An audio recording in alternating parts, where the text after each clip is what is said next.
Problema niyo ba ito? Gusto niyong mag-subscribe sa YouTube channel ng friend mo na sinishare sa Facebook.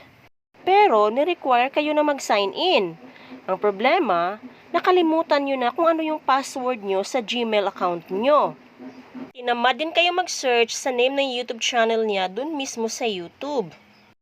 Pwede ba hindi na lang ako mag-sign in para makasubscribe ako agad? Ayoko na mag-sign in eh. Yan ang tutorial ko sa inyo ngayon, kung paano mag-subscribe ng YouTube channel shared in Facebook na hindi na kailangan mag-sign in pa. Pero bago ang lahat, huwag niyong kalimutang mag-like,